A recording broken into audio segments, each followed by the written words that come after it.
The views and opinions expressed on this program do not reflect the company, owners, management, staff, clients, or partners.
It's Wednesday, the 14th day of May, 2025. Welcome to Bermuda's Daily Talk Show. It's the Daily Hour brought to you by the BAC Group of Companies, Medical House Lindos, and People's Pharmacy. I'm Jamel Hartman. She's Mia Jambray, and Teo Dill will be with us in a bit to bring the latest in the news break, brought to you by People's Pharmacy. Hey, belated birthday, girl. How you doing? I'm good. Thank you, Jamel. I'm great. Yeah, sorry I wasn't on yesterday. How'd you celebrate? We want to know how you celebrated. So James, my husband, rented a boat for us, and we just went and tootled around on the boat and dropped Gunner off at school and just hung out and just James stays raising the bar, man. Raising the bar, man. Big up to James, folks. You've got a lot to follow. So, like, you guys went on a boat, where'd you go? Did you just float around? Or? Yeah, we just went. One of my favorite islands is just in Ely's Harbor. It's a National Trust protected island. It's called Palm Island. Mm-hmm. So we went and just hung out there and then got invaded by a bunch of tourists, which I wasn't complaining about. I was totally fine. Trying to have some romantic time. Yeah. I mean, you thought you dropped Gunner at school and you'd have time to yourself, and then the tourists. Yeah. No, but it was nice though. Actually, it was nice to see all the tourists, and it was really sweet. They were really enjoying the island. It was so beautiful. Went for a swim. Had some food. The water was warm. Yeah, the water was really warm. It was warm. Yeah, near the island, right? Because it was low tide, so it had a chance to warm up. And I went swimming on Mother's Day as well. I went to Somerset Long Bay. All right. Well, Charles is asking, did you drop Gunner off to school via boat? Oh, no, I wish. Says, happy belated birthday, Mia. Kenton Trotz. Greeting to the H fam. Happy belated, Mia. Guys. Do you feel a year wiser? Maybe. Okay, so folks, remember I told you drop by because she doesn't know if any weirdos stop by, and so yeah. I told him yesterday.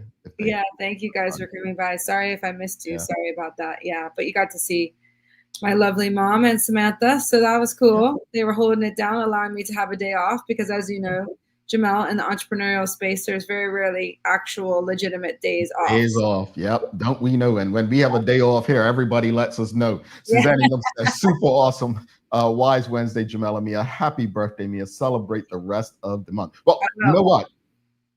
Your neighbor and new best friend's birthday is today too, Are you serious? Yeah, my dad's birthday is today. If he tells it, he'll tell you he's 40 or 50. But I'm not gonna share his age. He's a bit older than me. All right, that's all I'm gonna say. But yeah, happy birthday to the old man. I'm sorry, the young man. Yeah, he's a young man, Jamel. We're still young, right? So our parents are still young. Yeah, the young man.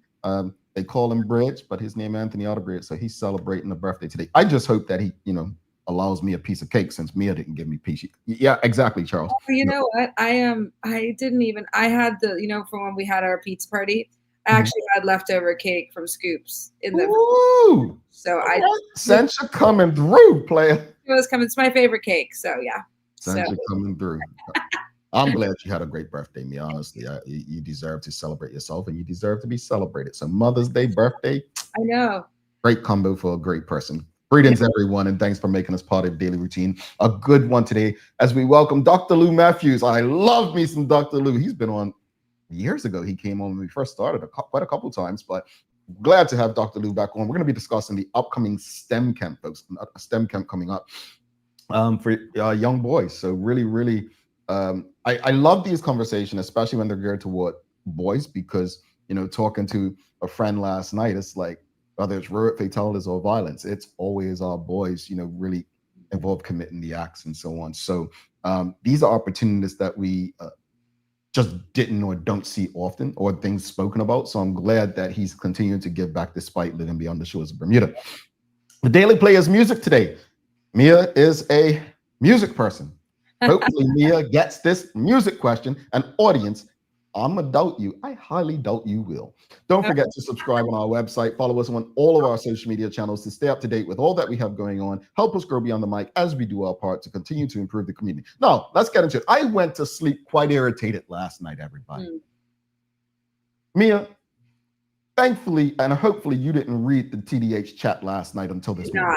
I caught up this morning. I'm glad, Mia, because your birthday did not need to be involving what I can't say.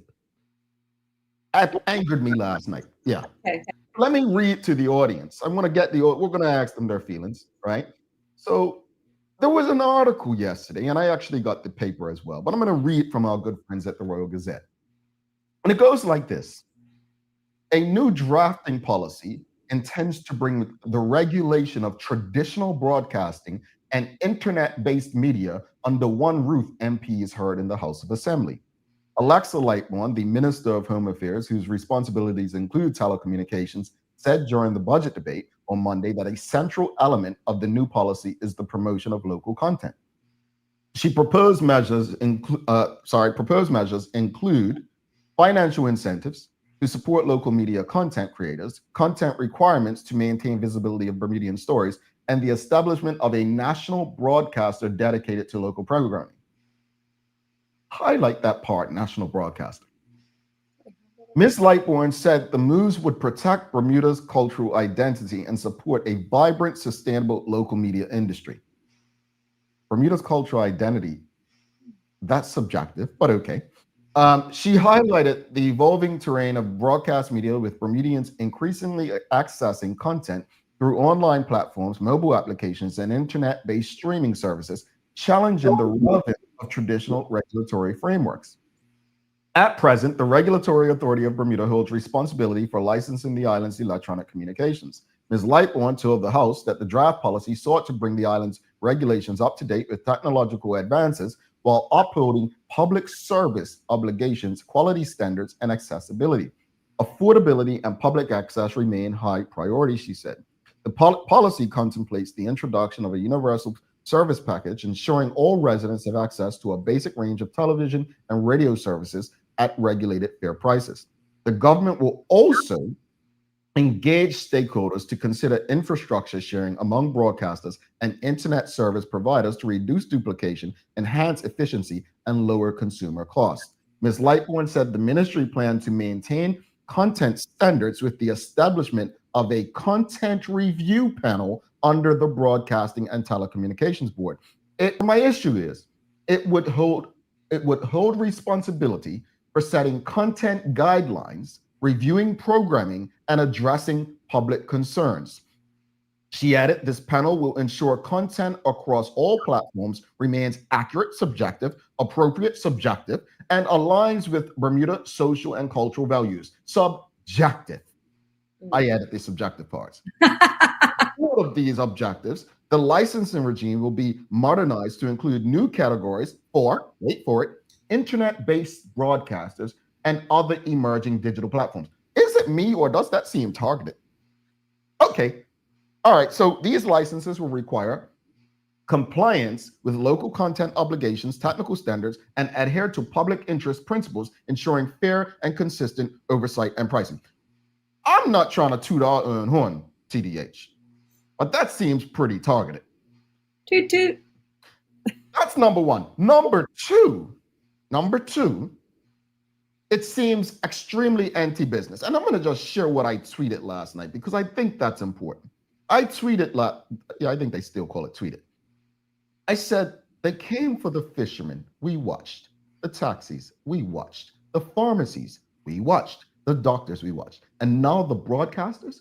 When will we say enough of this? Because before they come for you, too, industries need to come together and fight back now. The question of the morning, very simple. With the government's push for more local content, do you believe this initiative could inadvertently limit creative freedom for Bermudian media producers? But also, do you think the new broadcasting policy might lead to increased censorship of local creators? What are your thoughts, audience? What are your thoughts? This government has bigger things, or bigger, what they say, bigger fish to fry.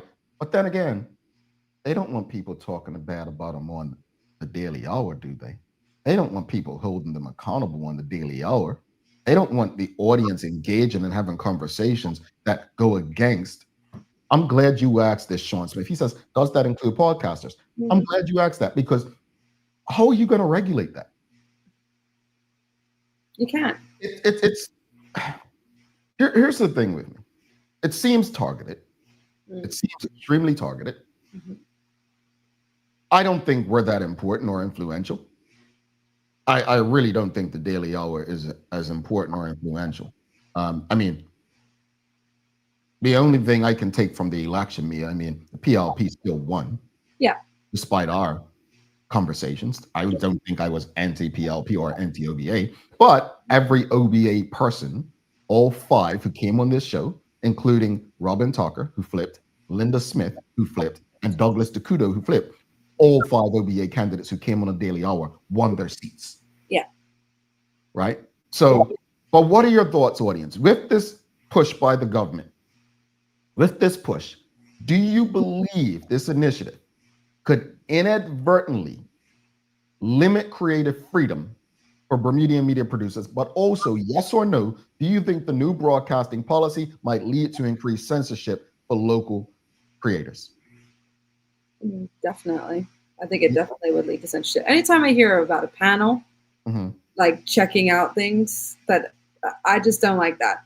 I don't like it. I just, especially when it comes to like media, freedom of speech, creators, I just think it's a really slippery slope of censorship, personally. And I don't like the sound of this. And as you said, Jamal, you know, there's way bigger fish to fry. We've got education, we've got infrastructure issues. The last thing we should be worrying about is the media, I think, personally, who, in my opinion, are doing a great job. You know, I think the media, you know, all media across a board did a great job during the election. And we continue to all support each other. And, you know, we obviously had our gala the other evening where we were all together under one tent. And it was really great to have a sense of camaraderie and support for each other from all different walks of the media. So maybe we have more things like that where we all get together and do more cross-pollination. Have a government come over and be like an overlord in regards to information and the way that our community receives it, and then try to put it under the guise of, hey, we'll give you some money to create more culturally relevant content. What does that even mean? That seems very strange to me. Culturally relevant. Let's be honest. Let's have a very honest conversation. Jason Hayward, leading up to the last election, said Bermudians built this island. That caused a big kerfuffle, right? Because truthfully, if we're honest, what he meant to say is Black people, but he was trying to, you know, say Bermudians, and it's just not true. It's not true in the context he meant. And I know what he was trying to say, but it's not true. And this is the same thing, in my opinion. It's like it seems like you're trying to incentivize if you play ball. Right. Yeah. Let's go to the comments. Kenton Trot says, of course it will. That's their intent. How about they worry about paving the crappy roads instead of meddling with private businesses? It's crazy. I agree. I agree. Traveling Trotty says, what happens if the show is hosted overseas and content created overseas? Will they be subject to this? Well, there's this thing called geo thing, that geo, what's it called? You get where they can say, well, if it's shown in Bermuda, unless you comply, you have to block it from being shown in Bermuda. Like That's all geo mapping is. Right. So they can do that, Trevor and Trotty. Charles H. Jeffers II says, the horse has left the barn already, right? Mhm. He said the horse has already left the barn. Trying to corral the industry now would be nearly impossible. I agree. It'd be like trying to herd all these feral chickens around the island in one place. Doesn't make any sense. Yeah. Teray Tull says, I haven't read much into it yet. Well, you should, as someone who's in this space. You definitely should. But the government pushing this before absentee ballots clearly shows where their priorities are. Well, I already told you, you all don't want to listen. They don't care about young people and absentee ballots. It doesn't benefit. Look, the hardest reality and truth, they don't care until they believe they truly need you. Yeah. That's the reality. Y'all don't want to face it, but that's the reality. They don't care about you. Sounds rough, right? Sounds tough. Mm. But they don't care right now. Yeah. Charles H. Jefferson II says, can we have Minister Light one on TDH to share what problems they are trying? This came to me quite a few times last night. Well, and I think, Jamal, that's an issue because nobody wants to come on. They're completely censoring themselves. Every time they're invited on, oh, well, I don't know. Maybe not. Maybe. I don't think I'll have to check. You know, why? A certain government minister said at the gala when I said, well, when you coming on to discuss your ministry? Oh, I got a permission from the chief. You all focus so much on Donald Trump and what's going on in the U.S. that you're allowing the same kind of behavior to happen in Bermuda because it's easy to focus on Trump, right? Yeah. It's easy. Yeah. And we're constantly being fed it through the media. The fact that the likes of Minister Lightborn and others, they will go on these radio shows where there's no live engagement. Mm-hmm. You know full well, I'm not going to share my opinion. Audience, answer this for me right now. When you're listening to the radio, if you do, in your car, and the talking starts, be honest, you don't have to agree with me, but the talking starts with this radio interview. How many of you stay tuned in throughout that interview? Just be honest. Yes, do you stay tuned in when these politicians go on these stations and start talking? Because the difference with us, the people will remain, and they do remain based on our data, because they want to engage with you. But how many of you truly stay listening, remain listening when they start to talk? First off, and this is no disrespect. This is no disrespect. But there's no Teo Dills on the radio anymore. There are DJs. Mm-hmm. There's no Teo Dill that's going to challenge the Honorable Randy Horton, even though he's a minister of education and Teo's a senator. There's no Teo Dills. Mm. So respectfully, how many of you, when the ministers in this government go onto these radio stations, how many of you remain tuned in? Yes or no? Do you remain tuned in? Well, and I have to say, Jamal, that there are some broadcasters on the air that they do ask the hard-hitting questions and they are avoided. They're not booked. People don't go on their shows because they don't want to be asked the hard-hitting questions. So I think that's a whole other issue. I think my focus is the audience. I agree. There is not a Teo deal. That's a fact. That's true. That's not putting them up on a pedestal, but Teo will challenge those even on his same team. That's why I don't like the brother. Come on here talking this crap.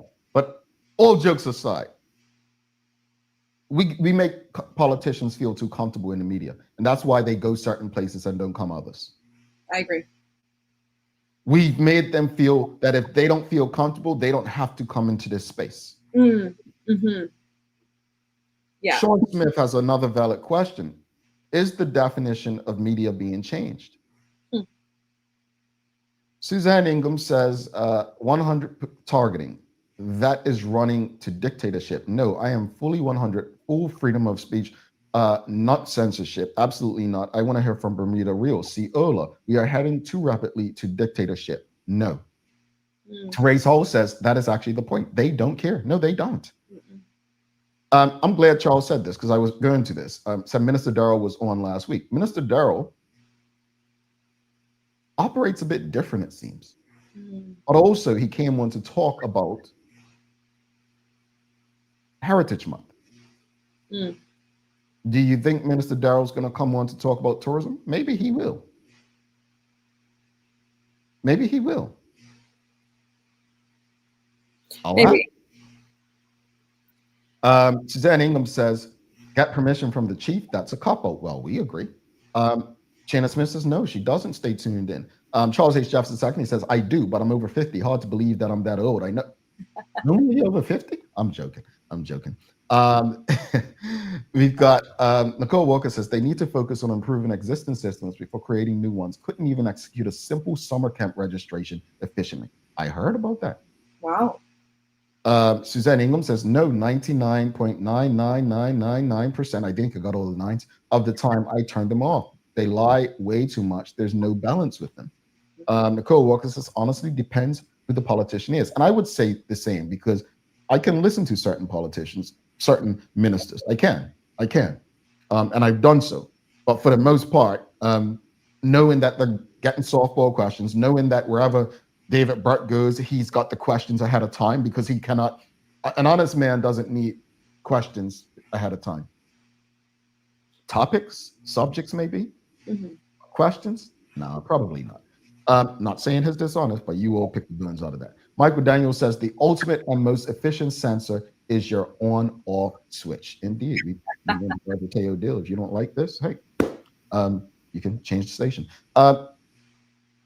What exactly is the problem? Dr. Lou Matthews said, standard practice, target opposing voices rather than engage in collaboration, impossible to regulate. Governing through press releases and photo ops. We have an issue here. Folks, when a government begins to attack the media, you have a huge problem. And while they're using words like incentivize, we're treading dangerously. And I'd encourage everyone, eyes open, heads up. Eyes open, heads up. I agree. I agree completely. Yeah. Not a great birthday present for me, Jamal, hearing that yesterday. I'm glad you didn't end it on bad terms and like read the group last night, Mia, because come on, you don't deserve this on your birthday. Jeez. You don't deserve it on your birthday at all. I agree. All right, let's bring this last comment and then we'll bring Teo in. Renee Sherlin Simmons says, sounds like they're trying to control what we want to speak on. I'm sure they can focus on all the issues they currently have at hand: infrastructure, gang violence, homelessness, etc. Why are they so concerned all of a sudden about what is spoken of a broadcasting when they don't want to listen to what the people have to say anyway? I assume they don't like our viewpoints or it's hitting home too often. Bring this minister on TDH so she can get our views on this. Well, we're going to reach out to Minister Alexa Lightbourne to come on, because that's what the people. Audience, do you want Minister Lightbourne on the show to ask her questions about this policy or legislative policy? Do you want her on, yes or no? While you're answering that, we're going to go and give thanks to our partners who support our freedom to have these daily discussions. The Daily Discussion is brought to you by Titan Express and Secure. Visit TitanEXBDA.com, your leading tour and transport provider specializing in Black History tours throughout the island. And SecureBDA.com for all your property management, waste management, residential, and commercial trucking needs. Professional, punctual, and reliable service is our commitment to you. All right, folks, do us a favor. If you haven't already, let's beat the algorithm and show the government that people actually enjoy having engaging, free conversations where we can discuss solutions to improve our island that we love. So whether you're on Facebook, LinkedIn, YouTube, Twitter X, Instagram, give us a like, love, follow, share the conversation with your friends, your family, your colleagues, even those people who have no interest in media at all. Let's hit the music.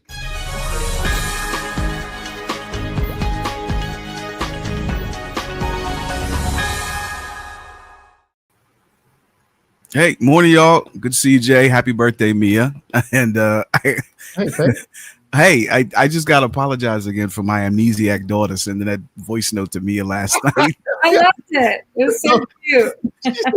She says, what is my name again? That was the What's my name again? What's my age again? That was me. Yeah. What's my age again? What's my name again? Yeah, Teo showed up late last night to Mia's birthday party on WhatsApp, folks. Yeah, well, that's why it was much later than a typical bedtime. So, like, clearly she needs to be in bed soon. That's entirely my bad. But happy birthday, girl. Thank you. So, Tay, you know, what's going on with this policy that we've been talking about? I mean, this is your expertise. This is your forte. I mean, you can add some intellectual perspectives to this and calm me down. Yeah, well, yes, I hope I can calm you down. It in as much as on its face, if you read the summary of the specific issues they've identified and strategies to improve those conditions, they're entirely like reasonable and plausible on their face. However, they miss the fundamental point that we miss more than anything else. Let me pull the thing up. Hold on. Oh, you want me to put it up on screen? Actually, that would be helpful. Yeah. Let me pull it up because I'm got it, Tay. Let me unhighlight the part that I can't say that angered me most. Let me unhighlight it. Hold on. Let me unhighlight it. I don't want to bias things. Okay. Go ahead. No. I need the summary that we had in the group last night. Oh, the PDF. Yeah. I don't have that part. Okay, hold on. So the cultural sovereignty concerns, which sounds weird to me. In that, and this is the thing that I know it's not specific to the government. This is a national blind spot we've got. Mm-hmm. We are a country of about 40,000 Bermudians, right? There's like 40,000 of us. In the modern world, in terms of content and media and music and art and everything that they're addressing here, we're competing with billions. Just mathematically, it's not reasonable to expect that we would be able to dominate in this kind of space. Correct. No, we outperform. We do much better. We punch way above our weight when it comes to this stuff than you would think. But I mean, like, okay, I studied in Canada. There's a CanCon, or the Canadian content rule it applies to Canadian radio. That is to say, every third song that plays on the radio in Canada has to be Canadian produced. Every single Canadian broadcaster hates it, right?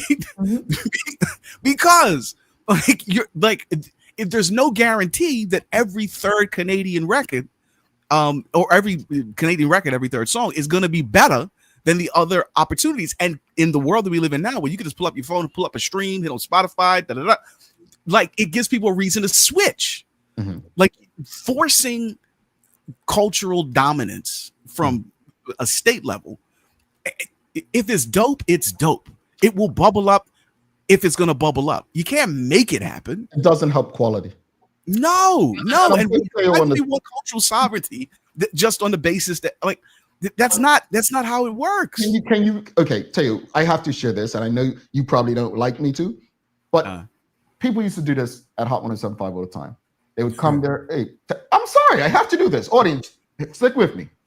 They come, and I used to get a kick out of it because I just knew he didn't like it. Oh, is Teo here? Yep, here, come on. They give him something with their song on it, right? And this is Teo. With the Sharpie on the top, you know. Yep, with the Sharpie. And this is Teo at his computer. He's working, whatever.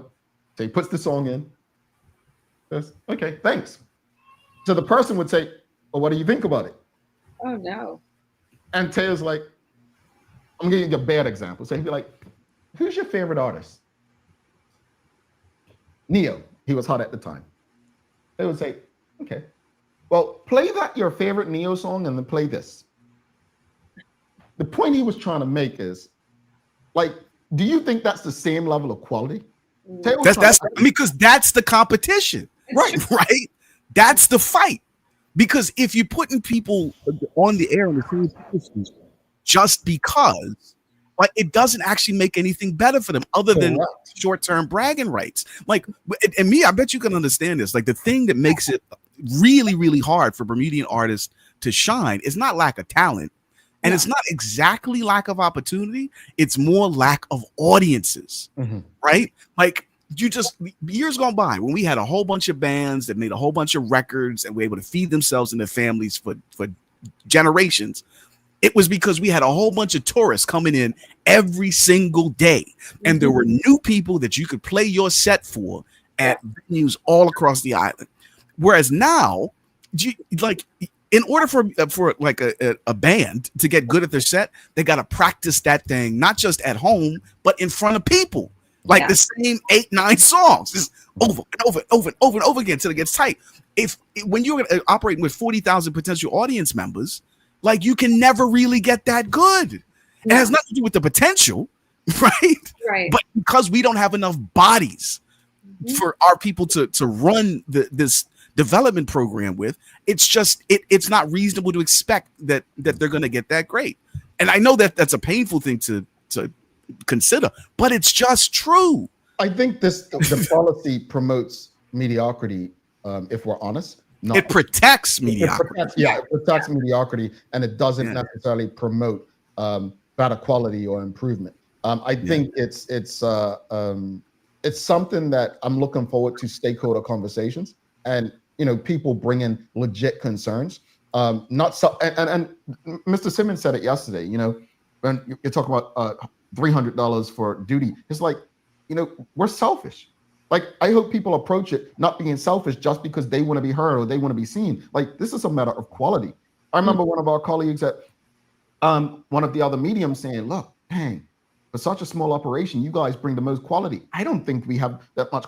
I'm not dissing us, but there's so much more we can do. And that's what we focus on. Like, if you look at episode 1 to episode 1145, I hope you've seen the improvements as we brought more people on the team who believe in better quality, but that's what it should be. And I always tell people, nothing I do is really original. It's about execution. You see how people are doing things in other spaces. You see how things are working. Nikita Robinson, the Ladies Room, that idea that she gave me credit with, I took that from a Boston radio station and said, let's implement things. Word. You feel me? So I'm here to tell you folks, like, it's all about execution, but we have to look at ways to become better. And I'm gonna tell you this, you probably shouldn't be looking at your neighbor. Think beyond. I always say this, and people always say, Mr. Environment, grow beyond your environment. We are products of our environment, but we don't have to be.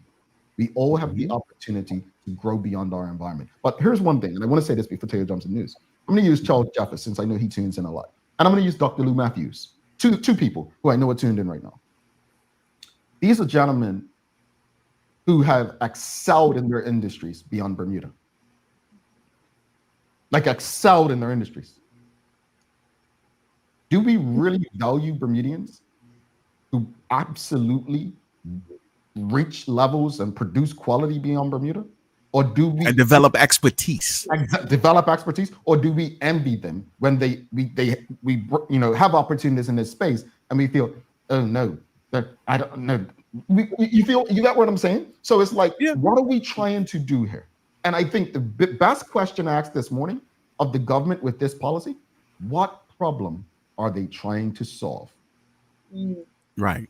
And that, I think they will have an answer to something entirely predictable and boilerplate, improve the overall standards and quality of the local broadcasting creative space, which, okay, cool. But I can't imagine that is a really boring response. It's the same way that when a politician that's seeking office says something like, I believe in a rule of law. Like, of course you do. Right? Like why? You don't have to tell me that. Like, saying that you want things to be better for local broadcasting, of course you do. Right? Like, that's obvious. The question is whether or not these particular methods are likely to get the outcomes that are desired. And on its face, they sound fine, but it's not gonna happen. Real quickly, Dr. Lou is coming up after the news. Dr. Lou, hang in. We'll be with you soon. Trust me. Yeah. So now in an absolutely horrible segue, following on from yesterday's painful update from Maya about 28-year-old Ane Smith's death being treated as suspicious, there's a guy now in custody in connection with the tragic incident, which I think is good news about something really bad. According to a BPS statement, the arrest was confirmed yesterday afternoon. The suspect's in police custody. Investigators are still asking folks who knew Miss Smith and can help nail down her movements between Monday, May 5th around 11:30 and Thursday, May 8th to reach out to DI Leroy Matherin, especially people who live close to Darrow's Wharf Ferry Terminal, who have CCTV cameras. You can reach out via 717-2040 or lmathurin@bps.bm. You know, I know we've got to move, but it's weird that there've been two women in a very short span where there was a time when there'd be a sense of fear and outrage and just discomfort in our community. It's different today. I don't know, man. I'm scared, and we should be, but it just but I'm accustomed. You know, it's like how people in Syria have birthday parties, right? Like just to cope, you normalize this stuff so it doesn't. You're not screaming in a corner all day. It's either get used to this or go insane. In other news from her family and friends and community love and comfort at this time. Of course. And in other news from the BPS blotter, several $1 million in cocaine, heroin, and cannabis resin got seized during the interception of 3 foreign nationals who were trying to get the drugs into the country. It all went down at LFW Airport and the dockyard cruise ship berth, with a BPS statement explaining that the types and amounts of the drug seized could cause significant harm to individuals and pose a serious threat to the safety and well-being of our society, adding that, quote, the public's reminded that community support is critical in the fight against drugs. And this is a much less heavy story, and I'm not sure how many of us are familiar with this. This month's Sports Illustrated swimsuit edition has dropped, like the Sports Illustrated swimsuit edition, like that thing that was really, really popular when Jay and I were young men, and you know, still takes up a lot of cultural space. And Bermuda is in the background of the whole thing, all over the cover story. And it's actually, Bermuda is the site for all of the featured shoots for all the models in the issue. And you can find it on si.com. As you can see, the cover story highlights Olivia Dunn, who is a social media star and a former NCAA gymnast who posed for photographer Ben Watts. The island, thank goodness, looks absolutely gorgeous in the pics, exactly how we would hope. Crystal clear water, bright skies, peaceful. You can see it, the works. But whenever stuff like this comes out, I always try to figure out exactly where the pictures were taken. These were kind of difficult. Like you saw the shots. Like, where do you think those were captured, Mia? Like, could you tell? Oh yeah, Cambridge beaches is where they shot a lot of it. Yeah, Cambridge, they shot loads of it there. And I have a really quick, funny story. Friends of mine, one was on a bachelor party. They went to somewhere and away. And then the other ones did their bachelorette party at Cambridge beaches right over the time of the SI shoot. So they were, women were all with all these, you know, international models. And all the men on the bachelorette party were like somewhere lame. And they were like, oh, we're with all these models. They were I think that'd have been a nice party, Taylor. Yeah. Yeah. No, but you know what's wild? Like the Tyra Banks Sports Illustrated swimsuit edition, cover edition, that takes up a meaningful place in my head and my heart. Right? Like, I think I'm never gonna forget what that pictures look like. I want to say like 19, maybe. Okay. Something like that. I didn't mean to like that. Amazing. But seeing this now, like it doesn't flick any switches for me. I'm like, oh, I guess she's pretty or whatever. Like I'm more interested in in Bermuda's space of the pictures. He's trying to avoid the coach, folks. So I got some really cool news now for you, and this is super duper dope, and I hope I can contextualize why. Shout out to Bermudian physicist Chad Nelms, because he got a peer-reviewed paper published in a world-renowned theoretical and experimental physics journal called Physica Scripta. You can see him here. The 29-year-old studying for his PhD at the University of York in the UK, researching the advancement of quantum technologies. The paper demonstrates something I don't really understand. It, quote, quasi-perfect quantum state transfer, how it can be achieved in spin chains by tuning on-site energies while keeping couplings homogeneous. I don't know what that means, but it sounds important. So props to the brother, but, you know, I think most of this audience understands and speaks English. But this is the thing, right? And I'm glad that Dr. Lou's coming next with the STEM stuff. Maybe translate. Yeah, well, I actually got something for you, because I know you've heard the phrase quantum physics or quantum mechanics at least like a bunch of times in the past decade or so. You probably know it's a big deal, but you also probably have no idea what it actually means. Correct. In fact, very few people do, because it's really complicated and incredibly counterintuitive, but it is fundamentally changing our understanding of our universe, like everything. So I found a short explainer that will hopefully clarify things a little. Plus, it's a cartoon featuring Marvel superheroes to make the medicine go down the applesauce. Check this out. This should explain at least part of quantum physics. Talking about the position of an electron, a physicist might say the electron is most likely to exist in this range of lengths, say between 1 to 3 units. However, the same thing can be interpreted as electrons existing in different realities at different positions in the possible range. So it can exist at 2 units in one reality, while at 3 in another reality, or any other possible number between its most probable range. In short, there are many realities covering each possible position of the particle. A massive magnification of this concept is what we see in Dr. Strange's multiple realities. Each possibility of a reality is a separate universe in itself, allowing there to be multiple universes. My brain processes much slower than most. So it's going to take me probably till next Wednesday to really grasp everything that was just told me. Yeah. It just multiverse. The multiverse may, actually, I shouldn't even say may be a thing. The argument is that it is a thing. Like it's not just us. Well, yeah. We are a version of another version of another. Like there's infinite versions of everything.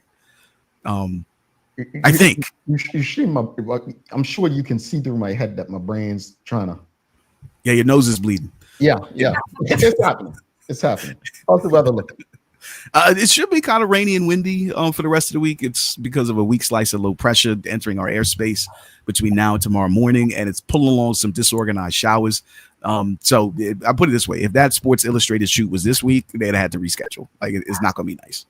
Oh, that sucks. What you got for days of the year, Mia? Oh, today is International Online Romance Day. So so if you're in the market for a summer romance, maybe getting online might be a place to meet your former or future partner. I met James, my husband, through online, but I answered an ad for the band, so that's how. I love it. Yeah, that's how I met James. So it wasn't it wasn't a traditional online platform, but we met online. So if anybody has met their partner or loved one through online, not necessarily. eHarmony.com. Woo! Shout out. Yep. Filled out that survey. Took about 4 hours. Emailed her the next day. Talked to her 2 days after.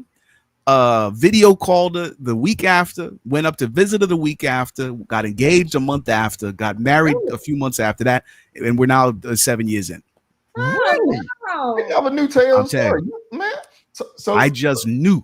So audience, the Daily Hour, if anybody's single out there, we can do like a match on this show. So, let us know if you're a fella, if you're a lady, if whatever you want, let us know. I'm not saying I will find you the right person like eHarmony or like as an ad, but we can at least attempt to let the audience members know that we've got some single people in the house. So yeah, that's nice. I promise that it'll work out like Teo and Mia. All right.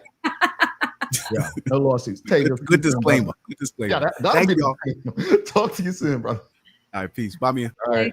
Folks, don't go anywhere. Dr. Lou Matthews coming up. Always a great conversation with Dr. Lou. We're talking about STEM education. And folks, with all that's going on with our young boys today, things like this, so many of us need to know that they have options and opportunities. So do not go anywhere. Make sure you give us a like, love, follow, share the link with your friends, your family, your colleagues. We'll be back in a short bit.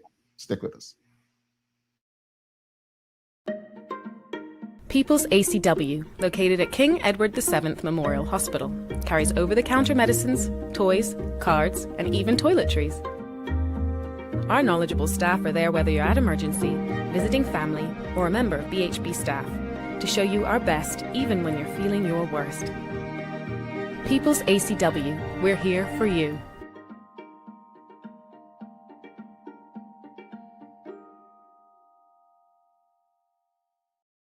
Hi there, welcome to Medical House. We're located at number 6 Bakery Lane. I can't wait to show you all of the great stuff that we carry. Come on inside, let's see. Long days, long shifts, you no longer have to endure comfortable underwear. Designed by nurses, we now offer premium undergarments by Swoop that are unique, fun, comfortable, and functional. The only underwear you'll ever want to wear. Who says high quality functional products can be stylish and comfortable at the same time? See it all at our new expanded location on Bakery Lane. Attention home renovators and design lovers, your dream space starts here. The brand new Kohler retail showroom at BAC Group is now open, bringing you up to 35% savings on all Kohler products at U.S. manufacturer suggested retail prices. That means no extra fees, no freight, no wharfage, no duty, no document processing fees, just pure cutting-edge Kohler design at unbeatable value.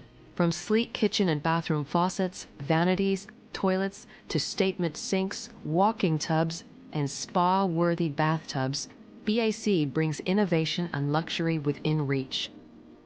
Visit the BAC showroom on Mill Creek Road today for style, quality, no surprises. Just color from BAC. Discover Drop It, your go-to grocery delivery. Browse and select from a wide range of groceries, from fresh produce to daily essentials. Our friendly drivers deliver fresh groceries to your door fast, saving you time and hassle.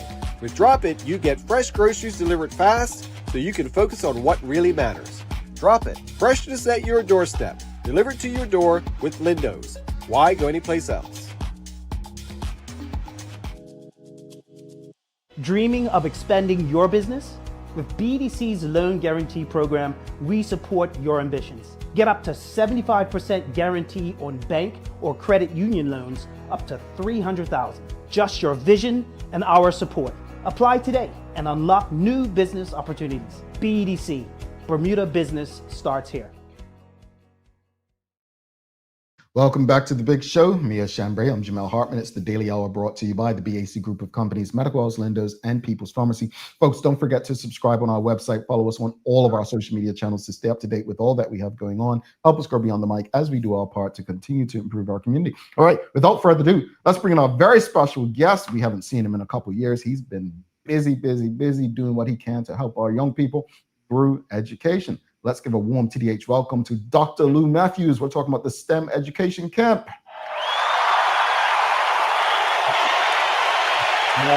Greetings, sir. Greetings. Calm down. You've seen him before. How are you? Hey, I'm good, man. Look, is this seriously your one? Did you say episode 1145? Mm-hmm. Yeah. 1145. Yeah, we've been doing it. Yeah, that means we're getting old, Dr. Lou. No, that's amazing. Listen, it's early, and I saw it when I wake up. I typically miss it. I have to catch it on Instagram. Mm-hmm. But I love the show, man. I really. We appreciate you. Yeah. Thank you. Well, you know what? I gotta ask, because everybody's meeting their spouses online. Apparently, you recently got married since the last time. Yes, I got married last year, actually, and I actually met my wife on Facebook dating. Wow. I wasn't planning it, and I met my wife on Facebook, and it was amazing. You know what's interesting about that is there was I don't know if you guys saw that social media post. It was like last month or the month before, and it actually showed from the early 1900s how people are meeting each other, and now online is outweighing everything, like meeting people at work through friends and so on. It's just easier to meet people that way. And I told someone, I'm like, you know what's crazy? It's probably more comfortable meeting somebody online than in a grocery store nowadays. It probably, because especially in dating spaces, because you know that person's looking, whereas a grocery store, you don't know, like you don't want to be a creep. But that's interesting, and it shows how times have changed. So congratulations on your nuptials, sir. And we love on the Daily Hour. We love, even if the government's involved. We love. But for those who haven't heard from you in a while, what have you been up to, Dr. Lou? Tell everyone what you've been up to. Well, I'm based here in Washington, D.C. Last year, people have always heard me talk about Inspire Mathematics. And last year, I launched my company, Inspire Math, internationally. I've been working through the Bermuda space for some time, but we launched it actually on May 24th, a year ago. May 24th, Bermuda Day last year. And, we're really carrying this message about mathematics and how it inspires and changes lives, mathematics as a human thing. And so, I realized that that's been a part of my whole career, my whole ethos, my whole upbringing. And I just want to take that message, not just to the United States, my surroundings, not just Bermuda, but to the world. And so we launched Inspire Math and inspiremath.org, and I'm just excited. It's taking me into spaces that I just didn't envision. I didn't envision for myself. I know others didn't envision it for me that in the same way. I'm just excited. So yeah, I remember working I remember seeing you saying it, taking it in different spaces. I remember seeing some years ago you were in Ghana as well. So I'm happy that you are, as I said earlier, have grown beyond your environment. And I think we're pretty much the same area in Bermuda. STEM has been a big part of what you've been doing. Can you explain to the audience in most layman terms what STEM actually is? Well, STEM is an acronym. It's a few things, but STEM is an acronym for science, technology, engineering, and mathematics. When people talk about STEM experiences, they think robots. I mean, I just finished watching a Star Wars series, Andor. They think robots. They think Death Stars. They think lasers. They think these kinds of technological things. But STEM is the integration of science, technology, engineering, and math. If you think of it all in one fell experience, but it's also each of those. So when you think of science class, that's STEM. When you think of math class, that's also STEM, and technology and a computing class course, that's also STEM as well. So it's each of those things, it's all of those things, but it's also currency and a movement too, right?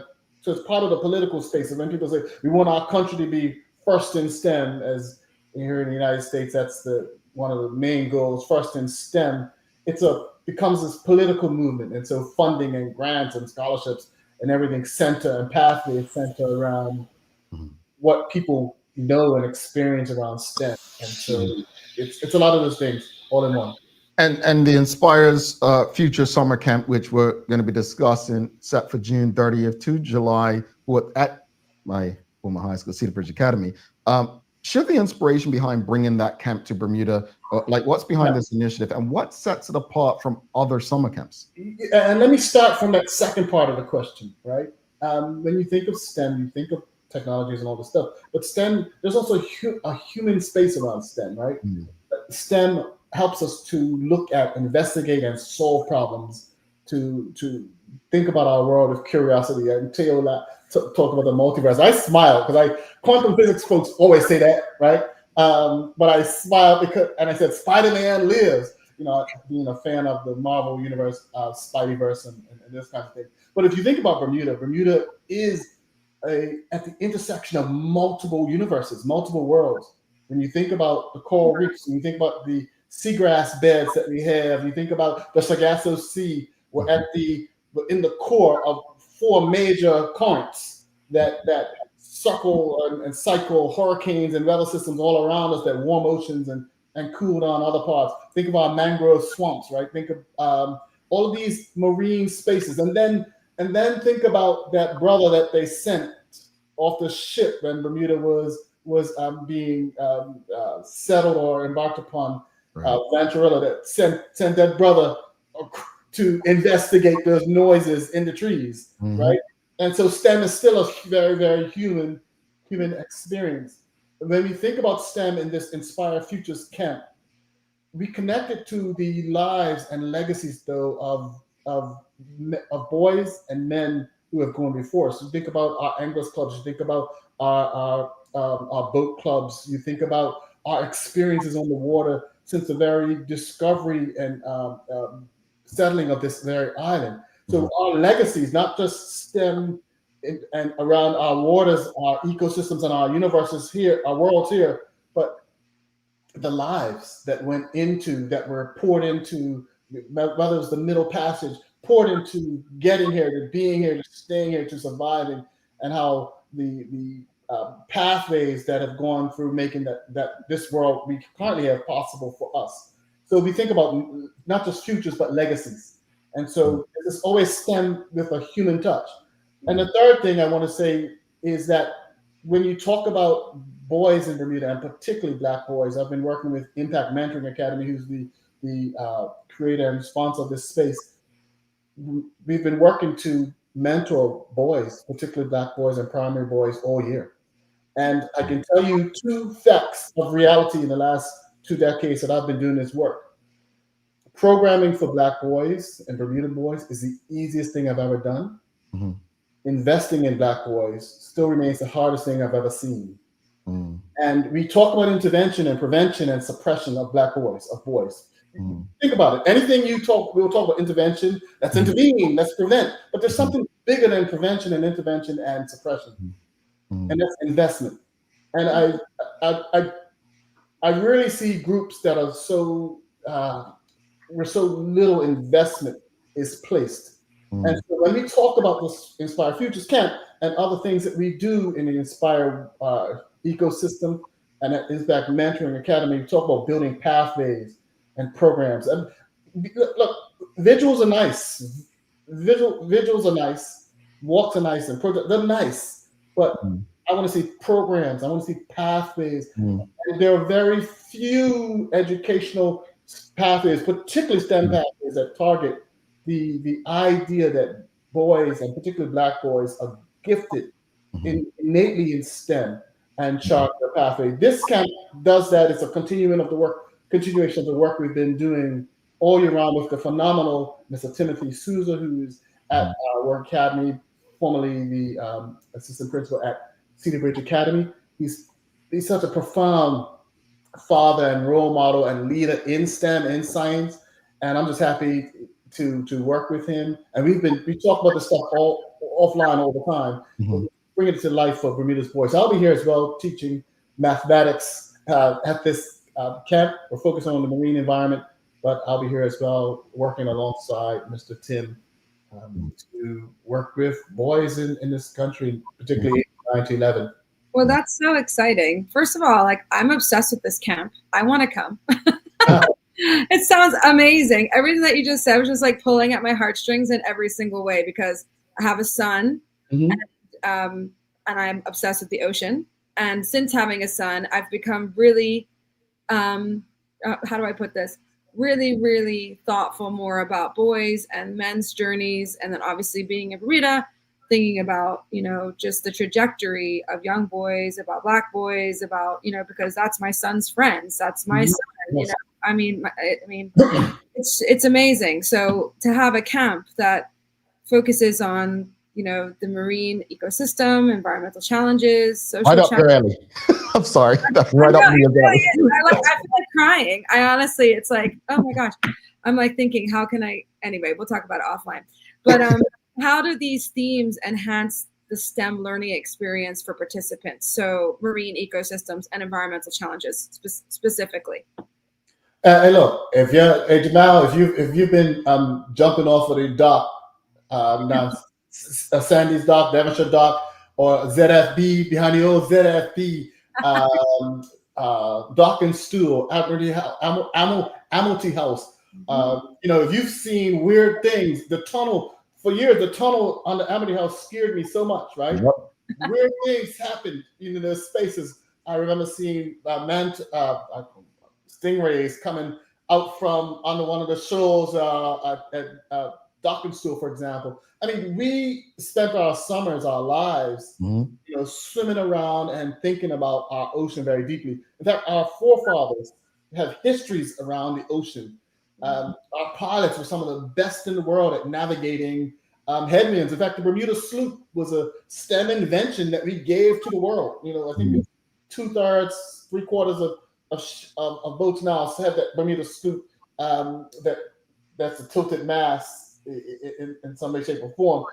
Their sailing feature, because it allowed us to sail upwind. And so when in the history of slavery, as the South was being blockaded, and they needed blockaded ships, blockade runners, and they used these designs and these sloops to kind of help evade the blockade spaces. This was our STEM challenging the world, right? And our STEM being problematic in the world. And so we have in our marine system, it's a microcosm of all the issues and challenges we face in the world today.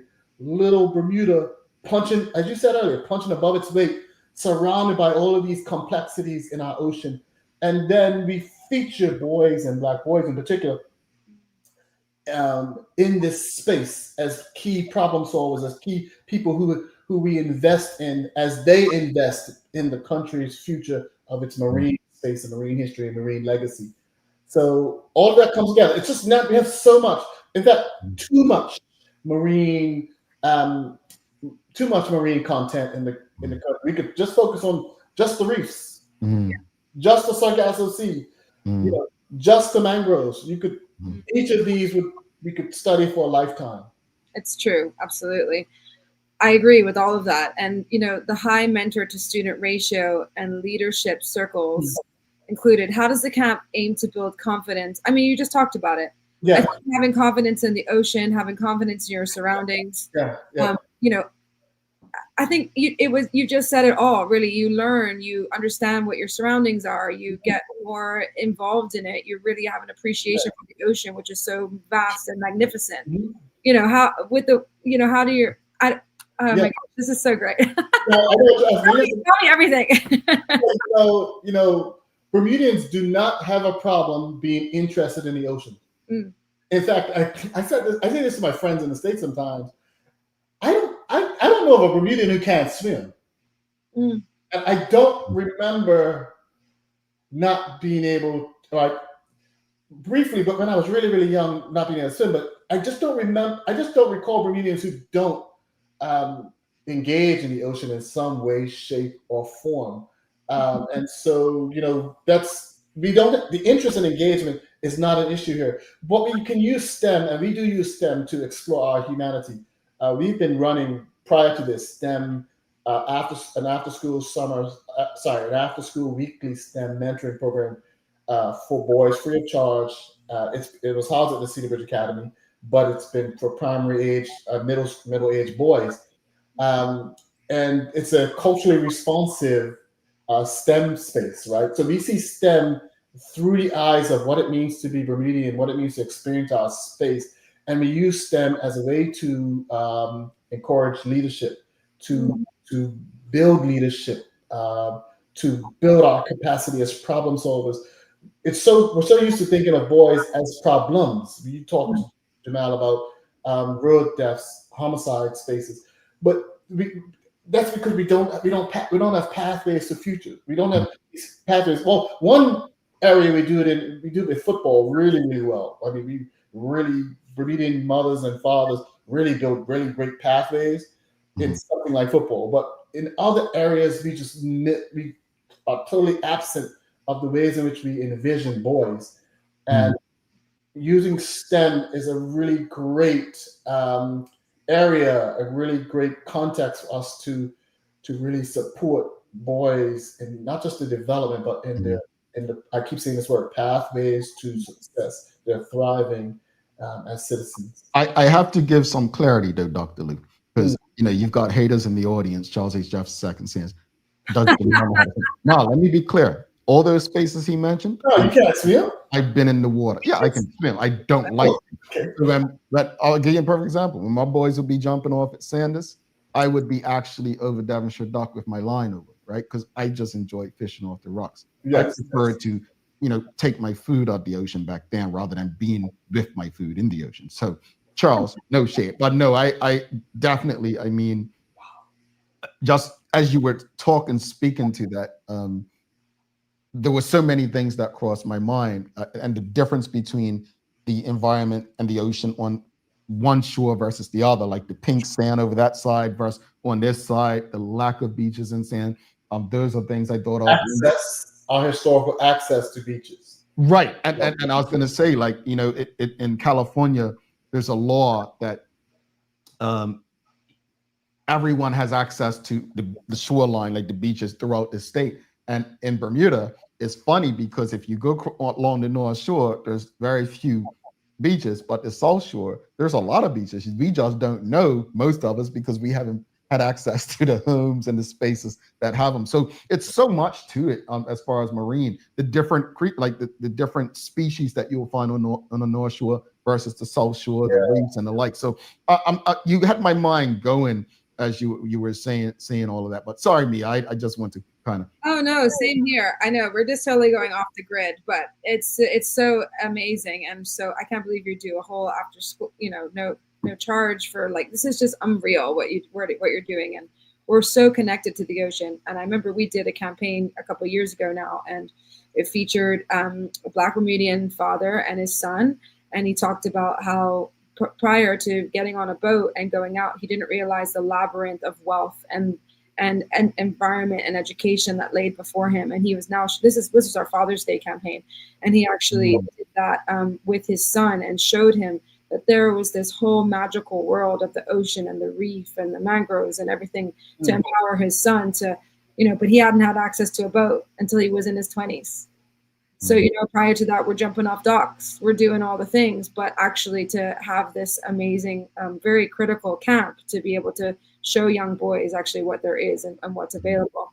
I know lots of your work is culturally responsive in the STEM education, parameters. It doesn't seem there's many parameters though, which is amazing. How does your influence on the camp's curriculum and mentorship? So, I happen to, I'm based in the United States. Locally, the program is run by Mr. Tim Souza, who is a very well-known and respected science educator in Bermuda. But, he lives science. So we talk about this idea of living science and being science, right? And I living in mathematics as well. But when you think about Bermudians, when you think about my father raced sailboats, right? I remember as a boy as a young boy when I was like 7, 8, being sent to 8 or 9, being sent to White's Island, and that was a restrictive.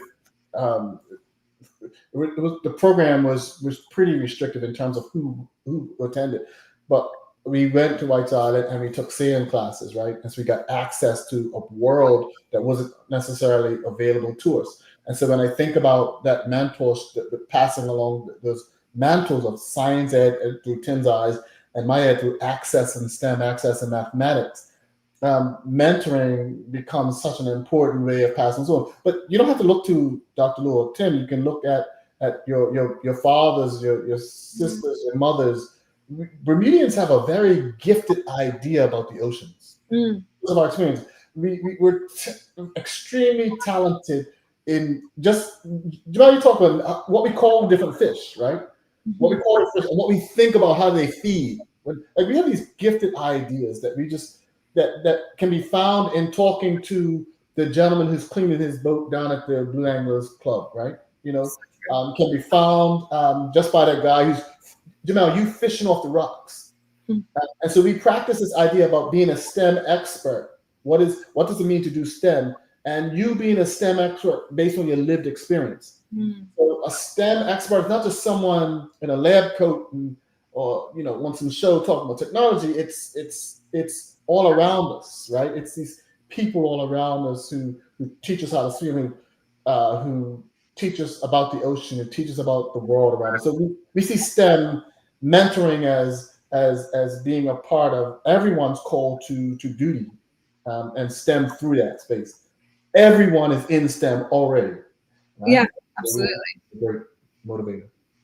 I love that so much. So I think instead of worrying about putting things together regarding restricting broadcasting, we should pour all that money into the STEM program with you, I think.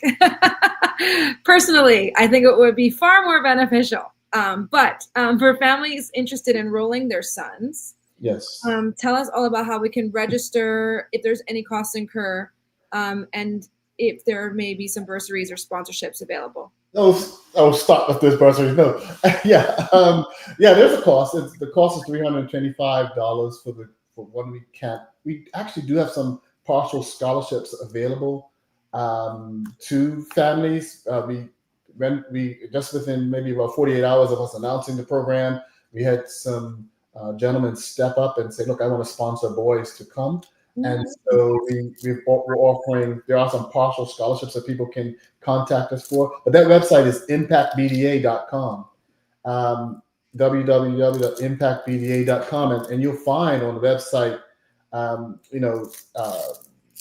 and hosted by the Impact Mentoring Academy, a real powerful site looking at the interest of Bermudian boys and growing and mentoring them. So we talk about impact. Our big goal is to impact 100 boys in 5 years. And so we're just plugging away at those numbers. But you can go to the website, impactbda.com. There is a registration button there. There's also a button, apply for a scholarship. That'll be active later today. But you can certainly email us, tsouza@ima.bdm. You can contact him as well. That's also on the website. So just go to the website. Everything is there for you. And registration is pretty simple from there. It's no hiccups on this end in terms of registering. And it shouldn't be that difficult. Amazing.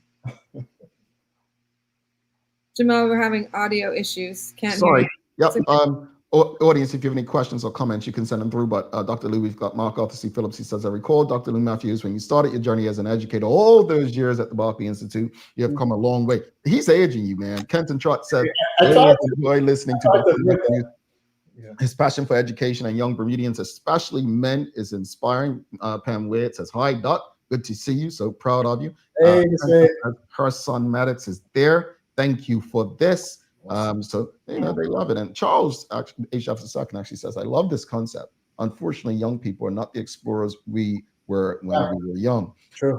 We have to be intentional with our young people, especially our young boys. Hey, that's our fault, and that's all our fault, right? It is. I do have something to share with you. I think as a part of inspiration, Jamal and Mia. I spoke at the White House last year, mid-April. And as I went to the hall in the White House, after like 2 hours of security, I entered the hall and the room. This was the Indian Treaty Room, and the room was packed. Right, I was speaking at the "You Belong in STEM." The room was packed. I mean, cameras and everybody was packed. In the hallway where they were having reception was also packed. So I kind of just walked in after I got through. It took me longer because I was an international person. And I sat off on the side. I kind of just let me get some refreshments, get my game up, right? A lady came to look for me in the audience, and she took me. She said, Dr. Matthews, that's you? Yes. And so she took me through the audience and took me into that room. And she took me right to the front of that space, within 3 feet of the Secretary of Education's spot. And she said, Dave, that's your seat. And that stood out for me because I always thought that, yeah, I belong in STEM. But I realized that as a Bermudian man growing up in Parsons Road, St. Augustine's Hill, in the Blue House with an outhouse, now coming to the White House, that not only do you belong in STEM, you belong in STEM up front. And that experience just left an impression on me, not just for me as a Bermudian man, but for all Bermudian boys, for all Bermudian people, that we see ourselves as not just belonging in this world, but we belong in this world and we belong up front. And so that's lingering. I just wanted to share that kind of. Thank you for sharing. And that brings me to the next part. I think one of the things we tend to do is, okay, we've done our part. Now let's focus on the next. But this is a week-long camp. Are there any plans to maintain or stay engaged with the participants, or follow up with other programs to continue the development in STEM? Listen, if we need pathways, we need investment. Think investment in Black boys. The hardest thing for us I've been working with Impact Mentoring Academy since last December.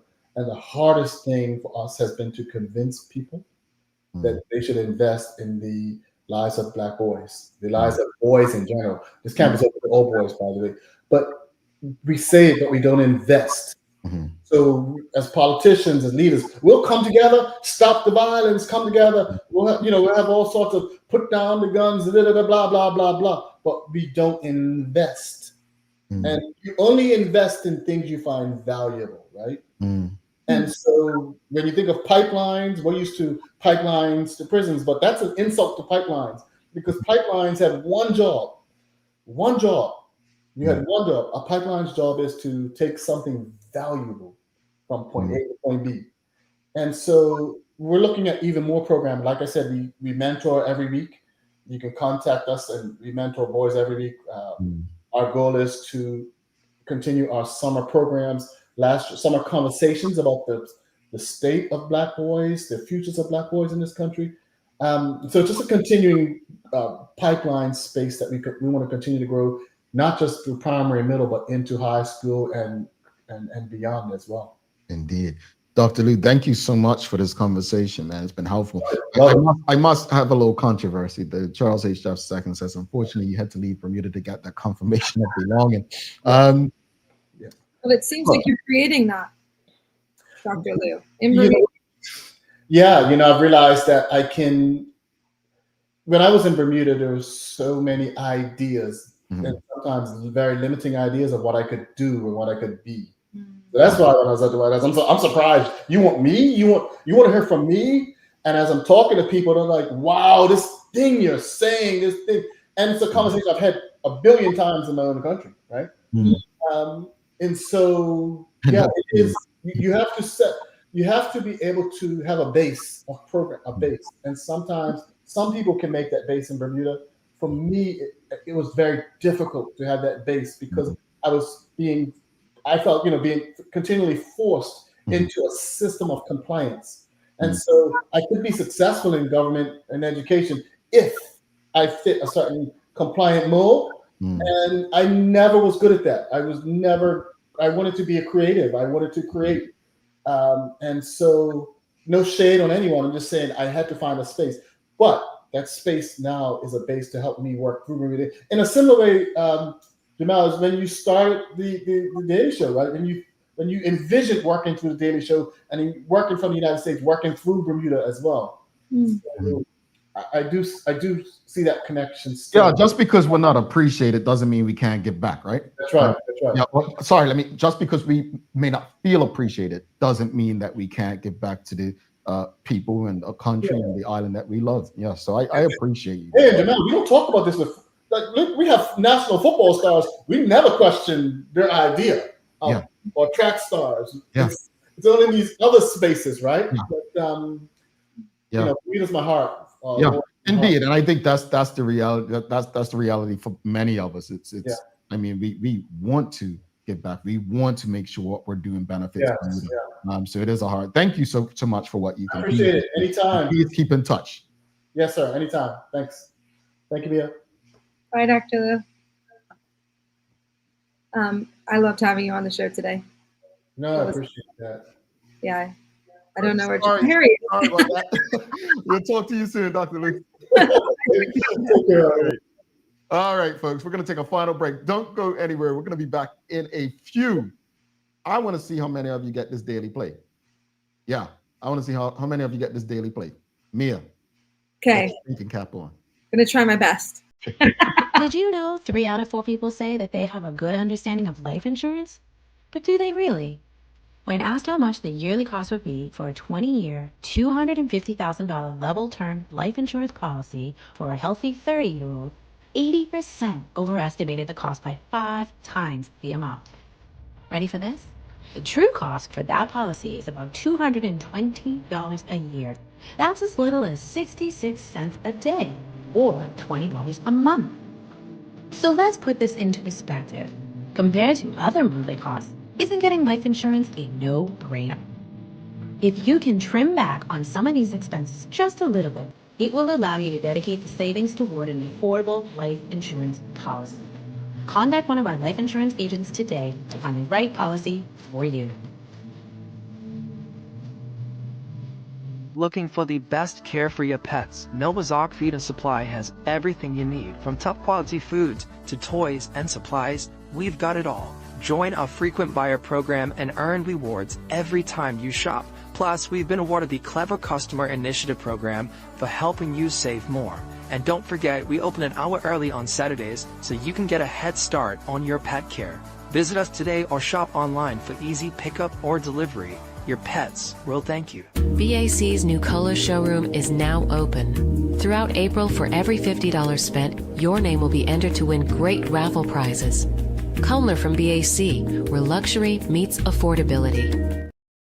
All right, welcome back to the big show. Thanks again to Dr. Lou Matthews. Folks, if you appreciated that conversation, do us a favor. Thumbs up, like, love, share the conversation with your friends, your family, your colleagues. It is time for the Daily Play, brought to you by Bermuda Trivia.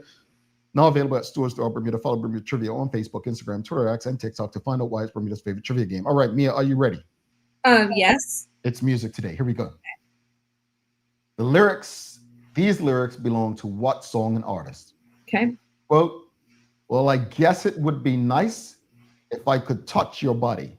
I know not everybody. George Michael, gotta have faith. Hey! Somebody like you. Hey! I think that beat Maya's record. We sing that song. We cover that song. And I love George Michael. My good folks. Was that not the I didn't even Maya, I think she got you. I think Mia beat. Do you think Mia beat Maya's record, audience? I think she beat Maya's record just now. Oh, but let's wrap it up. We've got to run. But yes. Final thoughts on obviously the first discussion this morning. We were talking about this potential policy involving the media and I guess local content creators. And then the conversation about STEM camp with Dr. Lou Matthews. Okay, so really, I just think censorship in a form in regards to media is just wrong. I don't agree with it, and I think that the way that it has been presented and rolled out is interesting and seems very counterintuitive. I absolutely loved Dr. Matthews today. I thought he was unreal. I loved everything about the camp. I wish Gunnar was old enough to go to it. I wish I was young enough to go to it. I think it's unbelievable. I think there's so many things in the community that people are doing that is just through this show, I get to learn about it. And it just hit so many points of passion for me and what my life is about. And I loved it. So I just want to support Dr. Matthews and all of his endeavors. And I think it's so important to get our children more engaged with the ocean to build confidence and STEM, and it just seems like an absolutely amazing camp. And the program that they offer after school every week is just unreal. So I was really buoyed and inspired by Dr. Matthews today. Indeed. Look, you all know how I feel about. I think it's anti-business. I think it's some form of censorship based on a few lines in what I read. Mm-hmm. We will be reaching out to Minister Alexa Lightbourne to see if she's open to having an engaging, live conversation with us regarding this. Look, I say it all the time. This space does not belong to me. This is a community space. Mm-hmm. There are quite a few people I really do not like who've been on this show. Seriously. And just because I don't like them, and when I say I don't like them, it doesn't mean I hate them. I just don't like their positions or their perspectives or, some of the things that they support. But I don't come with hate in my heart for people. I actually come, in peace and in love and with a, idea that we can work our way towards solutions. Mm. Alexa Lightbourne, David Burt, all of them are welcome to have conversations, not just with me, but with all of you. Mm-hmm. And the truth is, if you're telling the truth, you need not know what questions will be asked of you. Mm-hmm. So we welcome Minister Lightbourne on this show to have an adult conversation where people are actually going to be tuned in and engaging with you rather than going into spaces that you feel like you can control and be safe. I'm not going to do anything to make you look bad. You do that. I'm here to drive conversations. We're here to engage you. Mm-hmm. So I look forward to Minister Lightbourne, like so many of her colleagues before her, Minister Darrell, Minister Tanae Ferbert, Minister Diallo Rebane, Minister Walter Ruban, former, and the many others, and coming to discuss this policy that you mentioned as part of in the budget debate in the House.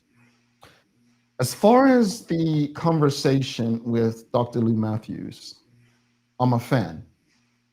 And anything that to me is going to be focused on helping our most vulnerable, I'm for it.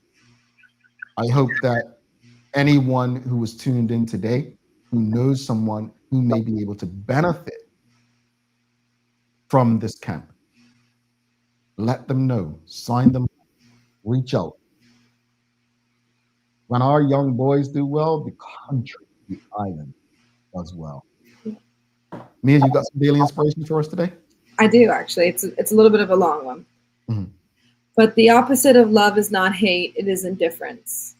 The opposite of art is not ugliness, it is indifference. The opposite of faith is not hearsay, it is indifference. And the opposite of life is not death, it is indifference. I like that.